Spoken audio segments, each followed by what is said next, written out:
Welcome everyone to another edition of Growth Monday. I'm very excited about today's topic and my guest today. This has been planned for several months now, so I'm finally glad that you're here. I have Shara Ruffin. She's definitely someone that she knows about dealing with challenges. So we're going to talk today about going from struggling to thriving, learning from challenges, and then we're also going to discuss ways that organizations can attract the best candidates when we're talking about social workers and those who are in the mental health side of things. Definitely need that as well. So welcome to the show, Shara. Thank you. Thank you so much for having me pop in here. Absolutely. And I know you've been on one of our panels before, but this is my first time just interviewing you directly. So I am very excited about that. And those who are just now coming in, let us know where you're signing in from today, what city, what state, what country, and if you're a social worker, or have you ever been helped by a social worker, or how have you been touched by someone who's in the mental health industry? Any of that. We'd love to hear that. And then also some of you who are perhaps your recruiters or hiring managers and you're looking to attract great talent, we're going to definitely give some good tips for you as far as that goes. But as we get into the subject, I did want to just kind of start off with your story because I think it is so important because many of us are facing different challenges in our lives, and you certainly have had your share and you were able to overcome them. And so I really was inspired when I've read your story on LinkedIn and just being connected with you on LinkedIn. So, Shara, tell us where you got your start with all of this, when your challenges were the most. Let's start there, and then kind of how you got from there to here. Okay. I had to think about where to start. So nonetheless, hi everybody. I am a licensed clinical social worker. My business, I'm the founder and CEO of Journey to Licensure. And it's only been 9 months. I've only been in business for 9 months. Before that, I was a licensed clinical social worker and a former psychotherapist. So a lot of my experience I've been able to combine in my business as a consultant in helping social workers pass their board exams. So at the bachelor's, master's, and clinical level. And I've been able to do that through my story. So I posted a story of when I actually passed my clinical exam on LinkedIn right after I passed. This was November 6th, 2021. November 6th, 2020. So last year. So nonetheless, this year's almost over. So nonetheless, that was a big deal because it took me 10 years to pass the LCSW, but it only takes 2. A lot of the things I experienced during those 10 years, to go from post-grad Howard University to getting an LC, was going through major depression, mental health issues with being a provider. I was a mental health provider for many years. So struggling to climb the social work changes of getting my clinical hours, but also facing a lot of life struggles. I had a military marriage that was ended quickly in divorce. I lost a stillborn daughter during my ex-husband's deployment, during his 9-month deployment to Kabul, Afghanistan, which was very hard. And then from that marriage breaking down, I kind of had to rebuild being single and having another child, my son, was born a year later, and struggling with trying to just overcome a lot of that. So if I could fast forward 10 years to the T that I got my advanced licensure, that one story of how long it took me, my mental health struggles, it hit like 93,000 views on LinkedIn. And I got a lot of feedback about, wow, you went through such a hard struggle, going through depression, mental health issues, being a provider, having children, and just really having a hard time. Then during the pandemic, I had missed my exam by 2 points the first time. Coastal girlfriend, she passes her exam. I'll never forget it. And then I was in purgatory with my boards for a year. And during that year, I had almost lost my home, had 3 kids to take care of, including my partner's 2 girls and my son. I was really down and depressed. And it was during a time I remember at one point having so much anxiety and so many headaches almost every day, having to take about 8 Excedrin a day, get rid of my migraines. It was a lot from stress and thinking I was going to be out on the street. And I'll never forget during the riots, when we had the George Floyd riots last year, with dealing with all of that and then having kids to stay at home and try to study it was hard, but getting the mental health help was the key and taking a holistic approach, which is what my business is built off of, that helping social workers not only pass their course, but also take care of themselves physically, emotionally, and mentally. So taking more of a holistic approach. So most people say, hey, are you a tutor? It's like, no, not a tutor. I am a former mental health professional who has struggled with exams. And I've been able to take that story and those struggles and package them in a way to give a system to help social workers pass, but also thrive. So I hope that was I know that was a mouthful. I love it. No, that's great. And we got some folks who are already coming in. They're starting to comment. So Leon, glad to see you here. Leon was my guest last week.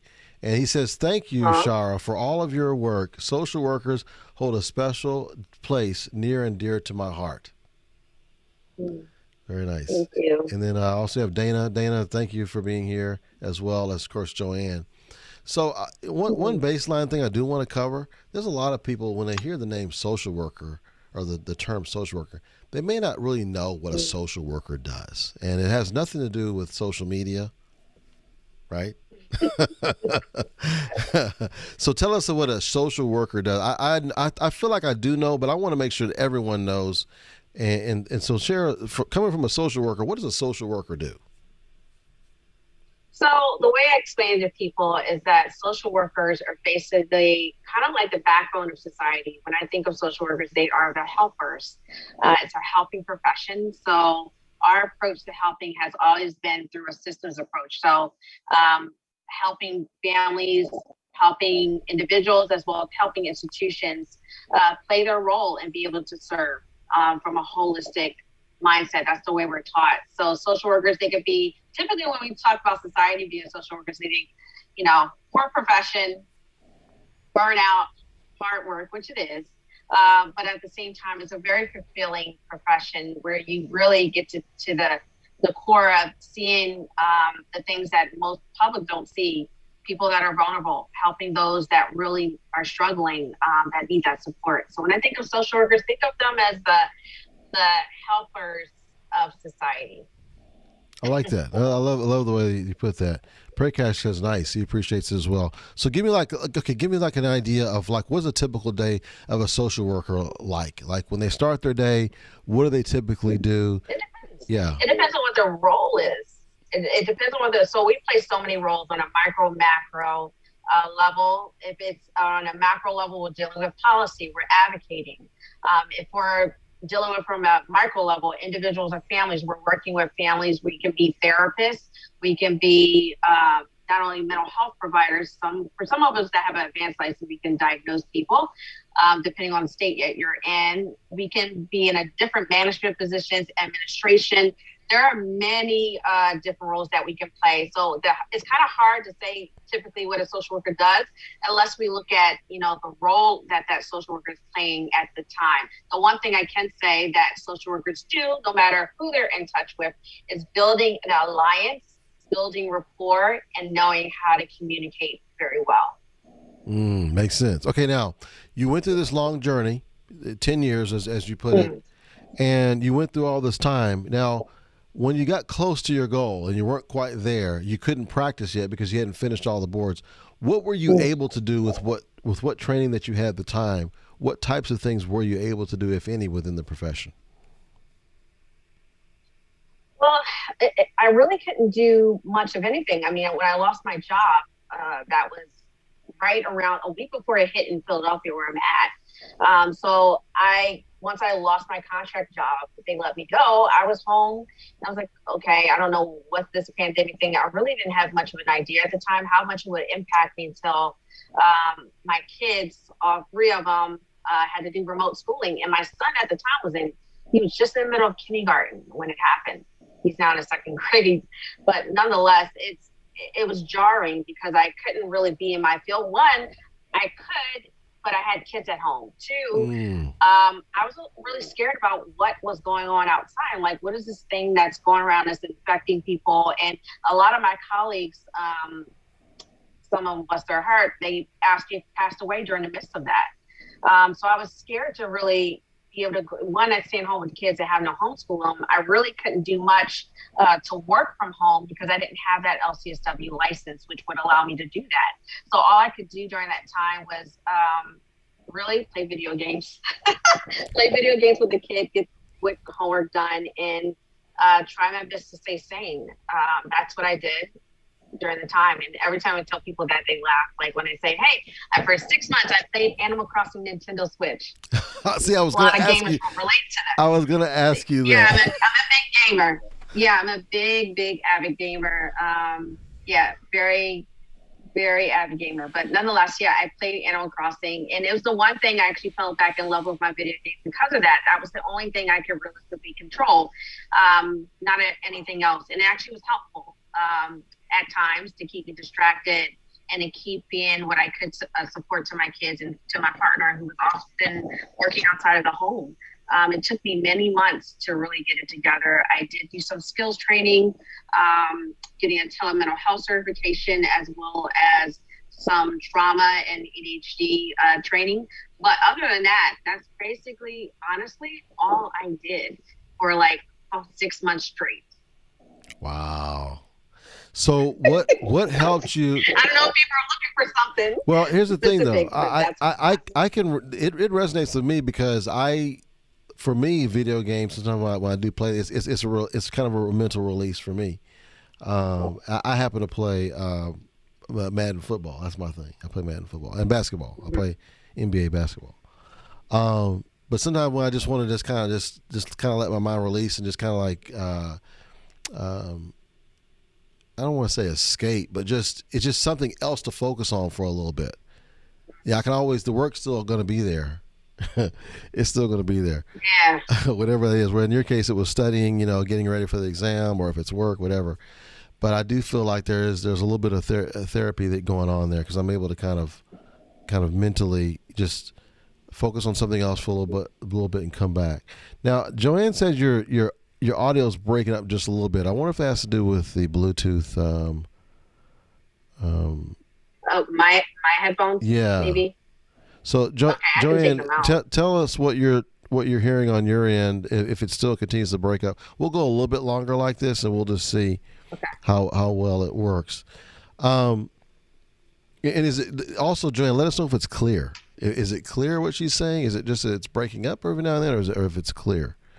Okay. So one of the things I wanted to ask you too is, do you feel like through this process you've learned a way to deal with challenges better? And if so, what are some of those ways or processes you've learned from this? I can say I've learned to be more patient. Really, I think this year has been the season of abundance for me. Over the last couple of years, it's really been a struggle on different levels throughout my career and in my personal life. So for me, I can at least say that patience and not reacting to everything for me has been the most important for my mental health. And not only my mental health, but making sure that I enjoy every moment and just take a breather and know that it's okay to be where I am. In my mind, as well as just state of being every day. And being grateful. I love that. No, that's good. And then another thing I caught from what you just said was you talked about seasons. Sometimes we're in a mode where we think it's just going to continue forever. Oh, she says we can hear, but sometimes it's breaking up. But she says it's better now. So I don't know if it's just talking louder. I actually pulled myself up closer to the computer too, as trying to project. So hopefully that'll help. Okay. Yeah, you can maybe change the microphone to where it's just whatever the internal microphone is for the computer, and stay centered in front of it, and we should be fine. One of the things that whenever I've experienced things, and whenever I've noticed other people experience things, we have a tendency to sometimes believe that it's going to be this way here on out. Like when you're in the mode of, when things are tough, it's already been 9 years already. You're not you hadn't hit 10 years yet. I haven't gotten there yet. So this is just not going to ever happen. It's easy to kind of roll into that. But you realize that was a season and that it would eventually get better. You have a season of maybe some scarcity, and you're going to hit towards abundance at some point. I might be thinking too much into this. Is that what was going through your mind, or? Yeah, I mean, there were times, I can honestly say there were times that I wasn't sure where my career was going to go because it just fluidly went that way. There were times where I felt stuck, tired, exhausted, depending on what life event was going on. Yeah, looking at my son now, he's 7. I can remember when he was 6 months old, and where I was emotionally then compared to where I am now, and seeing all of those hardships I had to go through throughout my relationship at the time with my ex-husband, my marriage falling apart, losing my daughter.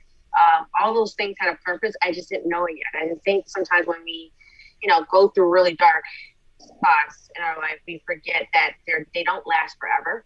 But when it comes to time for those seeds that you planted, that you're trying to get to grow, that they'll sprout when they're ready and when they should.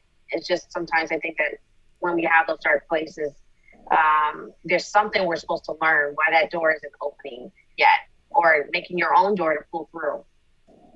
Yeah, I appreciate that. So I love that we can really think of any tough times that we're going through as a season. And that at some point, just like any other season, it ends. Summer is going to eventually end. Fall's it's going to eventually end. Winter's going to end, and then we'll have a spring and then a summer again.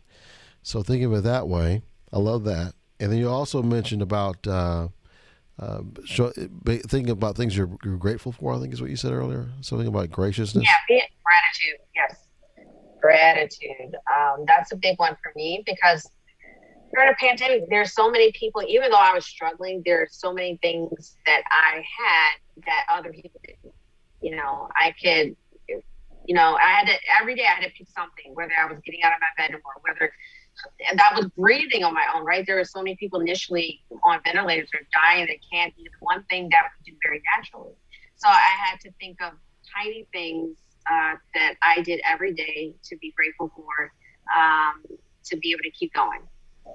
I love that. Okay, so I got to give you this for that one because when you said breathing, sometimes it's that core. You got to get down to that core level. I'm able to breathe because there's a lot of folks out there. They're not able to breathe.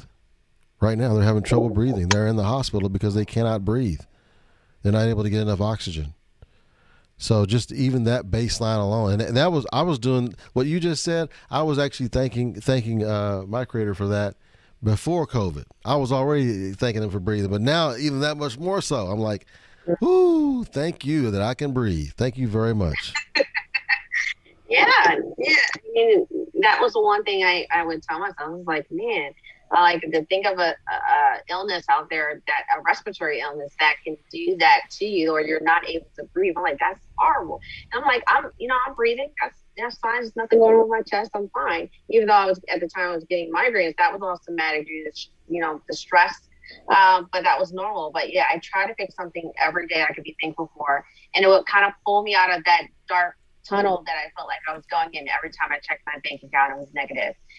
Every time I did get like one of those government checks at times, and during the pandemic, I forgot what they were called, the stimulus checks, they would go just to keep the lights on. Yeah, it was hard to find. It was hard to find those things to be grateful for when you're in a dark spot, but they're also not impossible not to find them. Right. So I always say breathing is one of them. And how many, so and this may help someone else who's watching this. How many things did you try and pick out that you could be grateful for? Did you just focus on one? Did you put a list of things down? Like, how did you do that part? Every day I would pick one more than the next day. So every day I actually had a little journal. I'm actually turning into a book for social workers.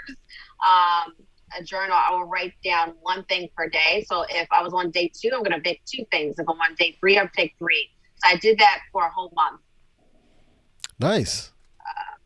I like that. I was a little strategic with that. But yeah, I did that just to keep me motivated, And I mean, not just the words that keep, finding things that I could be grateful for, but just finding meaning and intention in doing so. Yeah. So let's say it's day 5. You're looking back at what you came up with for the first 4 days, and you're adding a 5th one. So that day you're considering all 5. Is that? Am I understanding that right? Yes. Okay. So by the time you hit day 30, you have a list of 29 things, and then now you're picking the 30th one. Yes. Did that get more challenging, or did it get easier because you got used to doing it? I think the pushback got easy. By the time I got to 30, I no longer had anything in my, like you start trying to figure out things that you're grateful for. There may be like some pushback. For me, it was like there's some negative feedback there saying, oh, you're just picking something simple, or you're just picking something out of the blue. Like all types of thoughts would come in. I'm doing something positive, but yet there's like the other little nag is telling me negative voices like, oh, this is crap. Right. So that would come up. By the time I got to the 30, those voices were gone. So I felt like the more I did it, the more it strengthened that intention, the more I was able to bring that in with being mindful. And I did mindfulness meditation every day as well. So not only did the affirmations in the morning, but I would pick one thing to be grateful for, and I would also do like a 2-minute breath work meditation that actually decreased my reactivity to things that could bother me or taking in other people's negative space that wasn't my own. Yeah. There was a lot of things I did on top of just the gratitude, but really just focusing on just being mindful and being present. 1 second will be the past very quickly in 1 minute. So it's just one of those things I just wanted to just be grateful for the moment. And I'm glad I did. Looking back now, so many people that haven't seen their way through this yet, or, we lost very early on. Yeah, absolutely. Well, Joanne says, yes, amen to that. Simply breathing is enough reason to be grateful. And when talking about social workers, she said in her mind that social workers, they help, they teach, educate, and provide. So that was her thought. Yeah. Yeah, that's a good way to sum it up. Okay, so this is almost time. It's almost halfway. This is time where we do our water break. And as we do our water break here, I got my water bottle here. Good time to do that. I do have a question for you. This is kind of a would you rather question. Let me know when you're ready. I'm ready. Okay. So no water for you, huh? No, I'm good. Okay. All right. So would you rather live the rest of your life in good health and bad debt, or be constantly sickly with a runny nose, cough, and periodic fever, but with great wealth? I picked the latter because I've lived it. I'd rather be happy. I mean, if I could be debt free, yeah, but I'm still working on that. But in reference to those student loans, but yeah, I would pick being happy. I don't want to be sick. I've done the sick and had money, being dissatisfied with the job. It actually, me losing myself, not only in that job, but missing my kid grow up. I've done it. To me, having the money and having a job that was kind of sucking the life out of me wasn't quite worth the health issues that came with it, of course. So, yeah, I picked the latter. Okay. All right. So, yeah, I think I'm with you on that one. I think I'll take the health because, if I got good health, I've always got a shot at knocking out that debt at some point. Exactly. But yeah, if you don't have good health, I tell you, it's not fun at all. Okay, here's one other follow up for that. I'm getting into the mind of Shara right now. Would you rather to live in a house with no windows or no doors? Oh man, I love windows. Depending on how high up they are, because I'm short. But I do love seeing outside. I don't know if I can deal with no windows, man. I can find a way to climb, to a window, but a door I could probably do without. Give me the window. Okay, guys in the comments, let me know what you guys think. What you think you're gonna go with? Living in a house with no doors or no windows? It's an interesting question. I think I'm with you. I would rather just go ahead and give me the windows. I can crawl in and out of the windows, and maybe we'll have some windows where it's not too high, where I don't have to go up. I don't have to climb too high to get over it. But yeah, I think I'll go with that too. Well, let's move into first of all, what is it that you do now? So you talked about how you got your LCSW, which gave you a measure of accomplishment there. What did you start to do at that point? And how, basically, how do we get to the point we're at now, which you're actually an entrepreneur now? Yeah, I am. So, so basically, I felt like I fell into it because even after I passed, I was like, yay, okay, what's next? It's close to Christmas time, and am I going into the field or what? And I didn't. I was supposed to go into private practice, but something was just nagging at me. I didn't want to.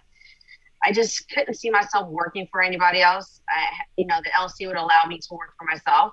I thought it'd be private practice, but I was so like on high of the story of how I passed. And when I passed, I put up that story on LinkedIn. It hit 93,000 views. That was I talk about that number because going back and look at oh God, it had to be like 400 comments or so on that post is in a featured section of my LinkedIn.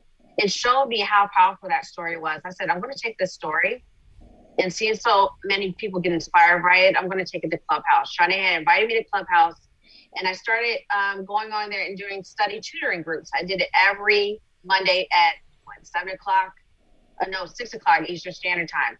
And it grew. I started out with a social work group, and they allowed me to use their Clubhouse room. And then I eventually built my own club.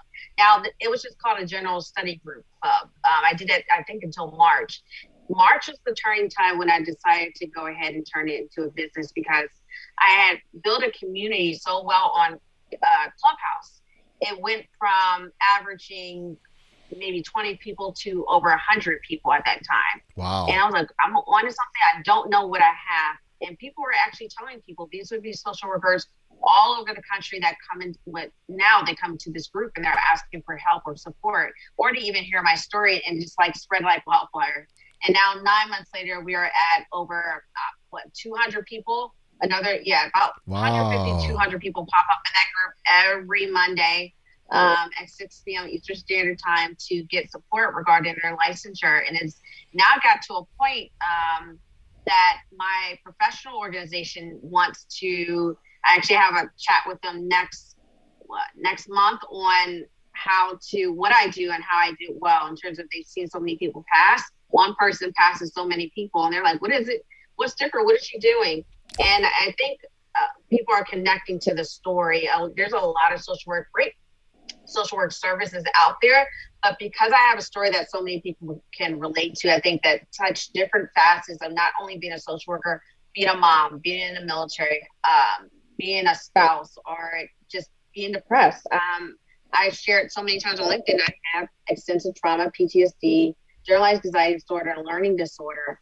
And I share that often in my Clubhouse group because there's so many people that have mental diagnosis or even neurological ones like ADHD, which I also have, that they really struggle to pass these exams. So yeah, my business is now averaging between 25 to 30,000 a month. This was in a 4-month time frame when I actually found another coach who was teaching me how to leverage the community a little bit more in that space.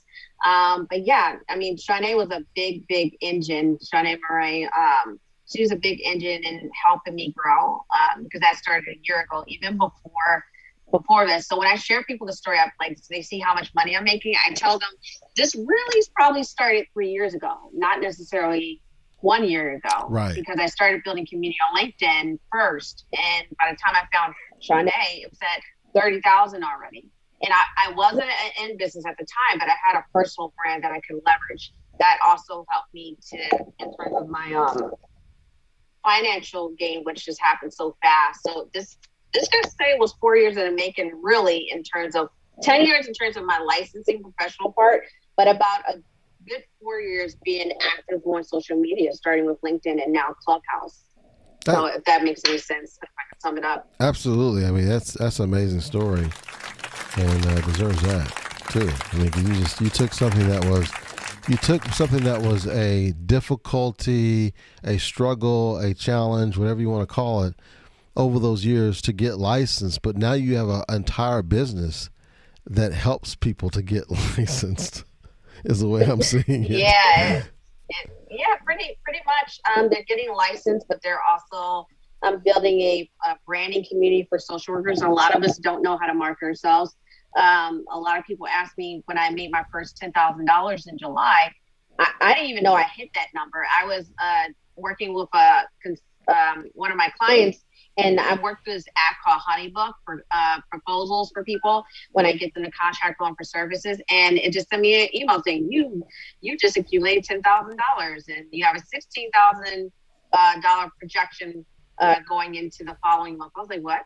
What just happened? So I get the email, and that's how I found out and posted on LinkedIn. I'm like, 10 grand? I've never made 10 grand anything ever in my life.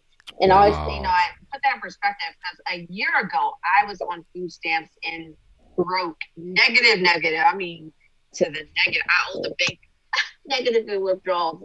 And then they'll see money coming to my account. And it's kind of like God saying, now is your time to walk through that door. You went through everything I need you to go through to extract those lessons that you needed. They're no longer yours. Wrap them up and give them to someone else. And it started from me wanting to help others, not looking for anything in return. And what I didn't know is that I was actually creating my business, and I made it official in March. Now it's an LLC, and now it's trademarked, and I'm building communities for different things, not just tutoring, but knowing that community needs branding, how to leverage LinkedIn, how to make money outside of social work and build passive income. Those things I think are very, very important that I can now give to that community as well. So yeah, I built a business from my story, but now I can kind of branch out and build more. But it's been an amazing thing just to watch, because I literally was just trying to help people while still, not employed yet. I was like, well, I'm just going to do this. This is fun. And I was just used to the Clubhouse, and everything, 9 months later, this is where I'm at, and it's growing. So that's awesome. Yeah, I love it. That's a great story.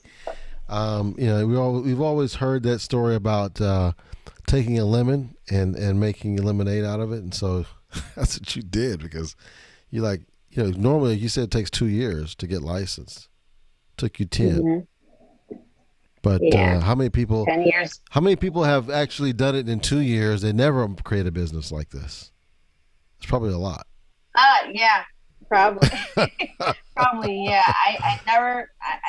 If someone were to tell me that I would be doing this now, I'd probably be like, no, I'm going to be in private practice. And now I have a couple of colleagues who have private practice, and they don't make nothing of the smidgen of what I make. And now I'm teaching them how to build passive income while having a practice.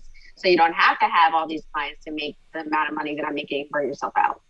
So it's yeah, I feel like I'm turning into a little Shanae Moray, but for social workers. You can tell her I said that. Okay, I'll do that. Who knows? She'll probably watch it. She'll probably see it. So, okay. Now let's move into, I want to move into how can organizations attract more social workers to come to their organization, because I know there's a big need for social workers right now. That's why so many are getting licensed, because there's a need for it. We need more. So any tips or ideas you'd like to share with those of us who are hiring managers or recruiters, or we lead organizations? So the one thing I would say, a lot of social workers want to feel valued at wherever agency or organization that they work for. I've learned through my years and experience of working for hospitals and organizations that it's important to value your employees, valuing through compensation, valuing them through preparing, maybe paying for their licensing preparation. I know some of my clients said that their licensing can be very expensive. So getting help from organizations to do that, providing flexibility in their schedule, depending on the role that the social worker plays as a hospital social worker, or they're in child welfare. I know it can be a little bit harder depending on your client load and where you're located, but having flexibility. I mean, this pandemic has taught us that flexibility, people value their home life, just as much as they value work. So just, or social workers want that flexibility. They want that type of support. Also providing supervision for licensing. That's a biggie. A lot of social workers will trade money for getting their licensure, clinical hours for the LCSW. That's a big, big one. I don't always see a lot of organizations doing, but that will pull in a lot for social workers. Some people will take lower pay, even at the license level, but they'll take the lower paying job to get the clinical hours if they have supervisors that can give them the hours. So take in mind. I think they really looking at licensing support, opportunities for social workers to get advancement in their careers, whether that's through CUs or paying for courses, things that we have to take that often is out of our own pocket when it comes to licensing and credentialing. I think that employers should value that. Value in a way is put your money where your mouth is. You know what I mean? If you really want social workers, and the way to pull them in, especially since they're young, younger ones coming out want their license now, not waiting for a lot of us who kind of went through that process before. Wherever we land to get experience, that's just where we go. A lot of jobs, they want license. You know, maybe putting in a disclaimer, employers should, that I'll give you 60 days or a year to get your license as a provisional, taking the job. But I think providing the support is something that's needed, especially when it comes to the licensing. You know, there's an employer benefit to this too, right? So it's one of the things that, you know, providing support around the licensing, clinical hours should be a top priority, and paying for training, especially if it relates to licensure renewal.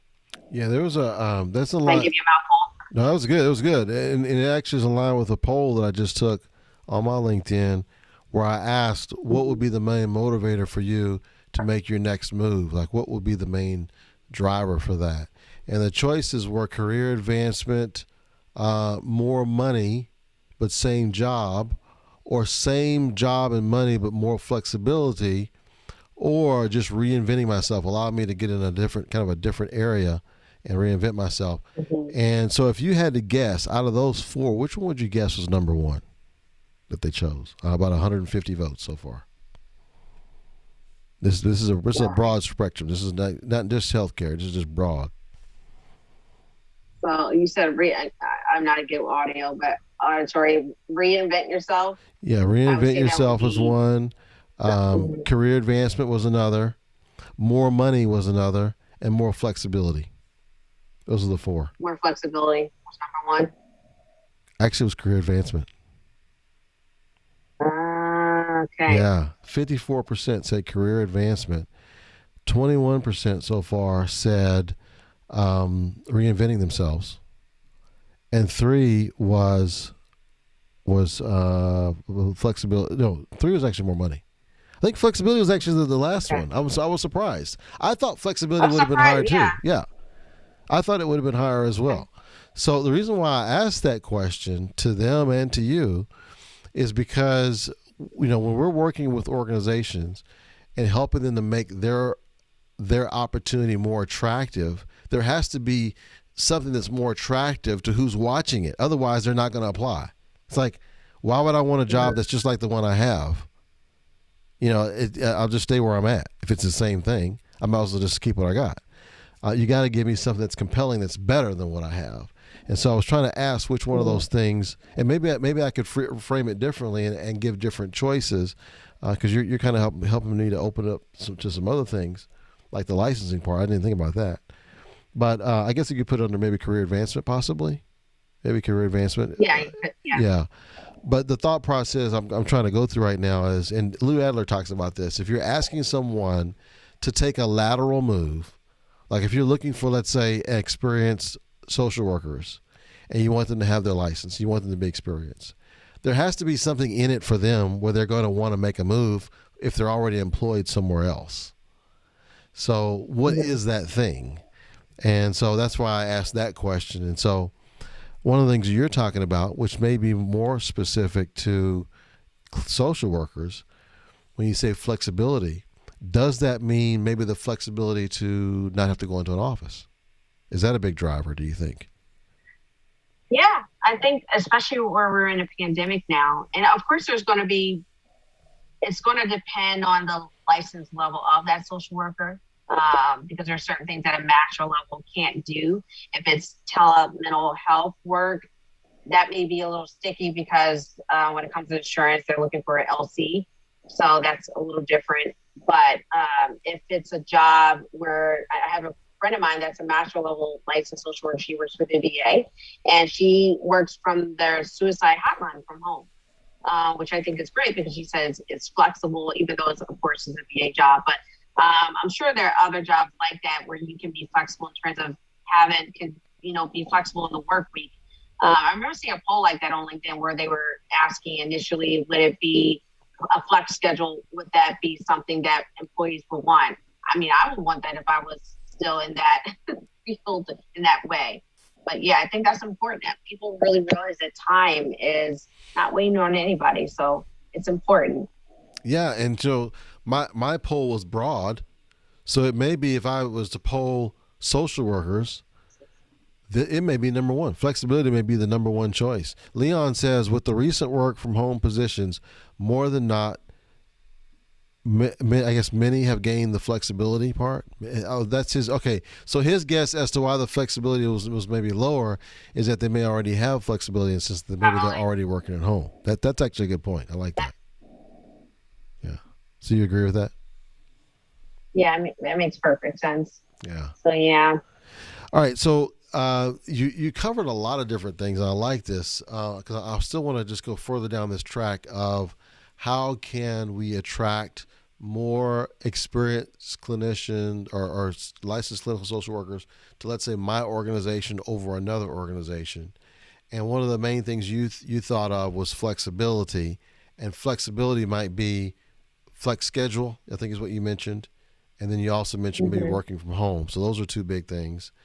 And then you also mentioned the license. But let's say if I'm already looking for them to already have a license, are there anything else you would add besides flexibility and working from home?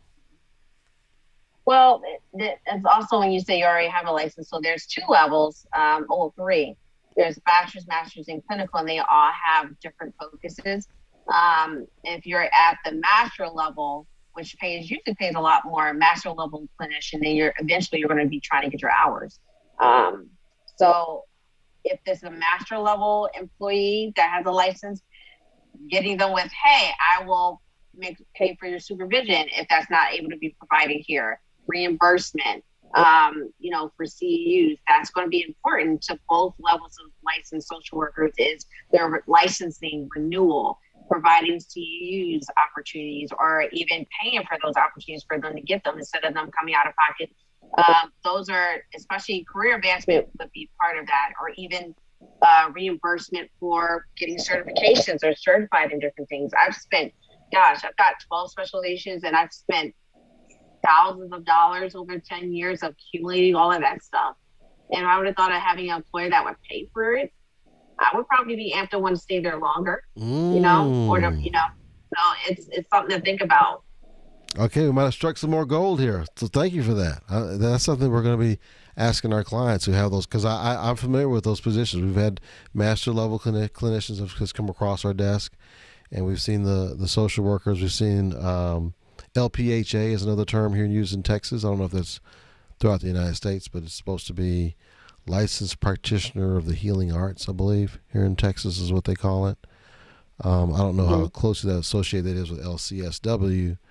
But yeah, you're giving me some good ideas. So letting them know that, listen, at our place, we're willing to actually invest in you to make sure you have supervision so you can get your hours so you can move forward to that next level.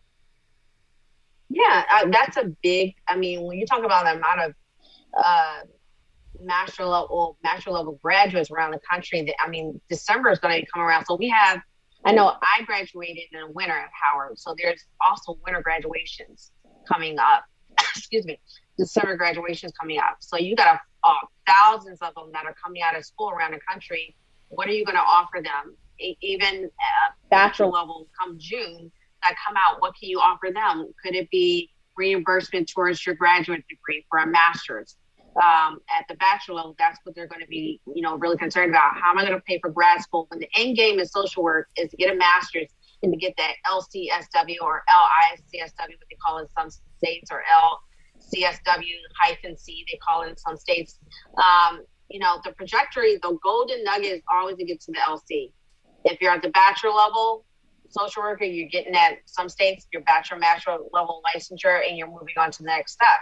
But capturing that population really is going to be CEUs, renewal, reimbursement for continuing education credits, And if they're going back to grad school to get that master's, which they do eventually need for mobility, career mobility and advancement, those would be the areas that I would hit if I was in employee or areas to invest in to get that, people that are qualified, invest in them. I love it. That's gold. So LC, is that licensed counselor? What does that stand for? Clinician? So no, we're not. So we're not a licensed counselor. That would be licensed professional counselors, LPCs. So LCSW is licensed clinical social worker. Okay, but you said you used the term LC earlier. What is that? What was that LC? What does that stand for? LCSW-C. Is that maybe what you heard? Oh, so okay. in some states, they'll call the clinical license different abbreviations, but it means the same thing. In some states, they'll say LICSW for licensed independent social worker, and I'm like, whatever, it means the same thing. Anyway, But yes, so that's what that means. They all mean the same at the clinical level, giving us the means to be able to practice privately if we wanted to. But we have that leverage and that independence in our jobs at that point, that type of autonomy, we've earned it. But at the master and bachelor level, they're trying to climb out of the crab bucket. Got it. Okay. Got it. Okay. Now, once someone becomes a master level, they're trying to get those hours, and once they get the hours done, then what are they called? Is it same thing? So someone says I'm right. Leon's like working on spot on. I've spoken to social worker candidates. They all ask about reimbursement tuition. Yeah. Yep. And he said I was spot on. It's the truth. There you go. I'm sorry, Ross. What were you asking? No, I was asking once they do the master level clinician. I'm sorry, what master level? Yeah, master level clinician. But once they reach master level, they get their hours. Once they complete the hours, what is it called? It's not called anything yet. Once they complete the hours, they have to apply for the LCSW through the state. They have to apply to test. So there are requirements for testing in each state. So once they complete the hours, they say they've been under supervision for a certain amount of years. Now they can go sit and take the exam. Very good. Okay, excellent. Okay, so I have an open-ended question for you. What is the most important thing that your parents did in raising you that you also did or are doing in raising your own children? Or maybe not did. You can say did or not did. Well, there's a bit. I'll start with the good things that my parents instilled in me was hard work. That if you do good, you will get good. To value the differences in people, and that everyone that has a bad side has a good side too. So that was something I can actually say I instilled. Also education. My son, he's 7. You've seen Rollis, you've seen Jaden. Oh yeah, absolutely. He's a character. I love it. LinkedIn video. He really is. But he just got his report card. He just got an A. He's at 80 percentile in most of his class, above most of his class in math. And it made me so proud of him because I remember when he was first struggling in the midst of the pandemic in kindergarten with math. He's now in second. So instilling in him how important it is that school is very important. Education is something that can't be taken away from you. That was important for me to drill in for him early, and that despite you having moments of challenges, that again, they don't last forever. He told me a couple of days ago when I dropped him off to school that, Mommy, I want to be an entrepreneur like you, Mommy. I want my own business. He said that to me. He said, I want a YouTube channel, so I have to work on that in the beginning of the year for him. But he wants to play his PlayStation 5 and do videos and stuff. I said, that's cool. That's awesome. He already has his PS5 already? Yep, he has a PS5. I bought it for him 2 weeks ago. Wow. He has a PS5. Well, there's 2 of them in the house right now. He has a PS5, and I just bought my fiance as an anniversary present. I bought him one, and his came 2 days ago. So they've been both playing their PS5s and throwing their PS4 Pros out the window. Awesome. But yeah, wow. Big gamers in here, yeah. So they love it? It's a lovely, lovely, lovely console. Okay. Wow. And you said the other, what was the other person's name? Who you say got one? My fiance Tyree. I bought it for him at the anniversary fiance. Okay. Awesome. Okay. So, and your son's name is Jalen, right? Is it Jalen? Jaden. Yeah. Jaden. Sorry. Okay, so this is for Jaden because he wants to be an entrepreneur, and we wish him the best. He does. So there we go. Yeah, That's for he Jaden wants right to there. be another Ryan Toy kid, the kid that makes over $20 million. Well, on YouTube, Ryan. He used to love Ryan. Ryan's 11. I said, Jaden, he's aging out. You're cute cuddly. We gotta get you on YouTube. Yeah. He's like, I'm ready, mommy. I was like, all right, we're gonna work on that. Sony gonna be looking for you to promote their stuff. So Leon, he said he loves that question I just asked you, and I think I asked him that same question last week. So feel free and let everybody know, Leon, what your answer is. I want to hear it. And also you, Val. I see Valerie also piped in. She says, my two favorite LinkedIn people. Great to see you both and listen to this conversation. Valerie, so glad you joined us today. And she says, hi, Valerie. She says, so Jaden is learning from the best, his mom. Very nice. Thank you. I try. Okay. Yeah, he's like, my LinkedIn people, mommy. He gets on and he says, they're his people, not mine. Oh, I love it. He does really good. I tell you, he's gonna be ready. He's gonna be ready for this YouTube thing. He's already doing. Oh good. yeah, he wanted me to make. There's a video of him teaching people. He said, "Mommy, can I teach them how to drive?" He did a short little video the other day on talking about safety first when driving. Oh wow. That's hilarious. He said, "Put it on LinkedIn for me, mommy." Okay, so what's your favorite video you've done with Jaden? Because you guys have done a lot. I've seen several of your videos together. What's your favorite one? Yeah. Gosh, I think when we went to my favorite one so far is when I took him to Delaware, and this was last year during the pandemic, and we were vacationing in Delaware. I think it was the week of presidential elections, and he was like, "Mommy, let's go outside." So we took a break when he was remote schooling, and he came outside. He said, "Mommy, let's show the LinkedIn people the lake." And the way he just kind of chauffeured his hand and showed everybody the lake, that was probably my favorite video. It's how he did it was hilarious. Oh wow! But it was so natural to him. It made all of his little class friends jealous. But yeah, that was probably the most favorite video was seeing him come outside and show everybody the back of the vacation house. And dead winter and say, "Mommy, show them the water." And it just how he did it was hilarious. But yeah, that's probably my favorite video. Second to the one where he's dancing to Bruno Mars. He was in an orange T-shirt, and that one video of him dancing to Bruno Mars because I told him he no longer had to get needles. He was about 3 years old. That actually got me my first international speaking engagement in Toronto, Canada in 2019. So yeah, wow. That would be my second one. Yeah. By the way, Leon says that his parents taught him and he passed on to his daughter is teaching her kindness. I do remember him saying that now. He said that. Oh yes. Yeah. Okay, I got one last quick one for you. If you had to pick one particular thing that makes a house a home, what would it be? And I want those in the comments. You answer the same question. If you had one thing in particular you could point to that makes a house a home, what would that be? Worth, love between people. That was something that's very important. That with my soon-to-be husband and his children, his girls, and Jaden, that we always have a home that has a homeostasis. Home is a place where you should be able to be yourself, to have that space. And we try to create it with them as much as we can when we're not busy running around. Things are a lot more chill now. The girls are the ones in Florida, and the other one comes on the weekends sometimes to play with Jaden. But I would have to say warmth and love and kindness, and making it, having a calm atmosphere. Mm-hmm. Is important when you come home. To come home to people that you want to come home to. Yeah. Because I remember growing up, I didn't grow up in that type of atmosphere.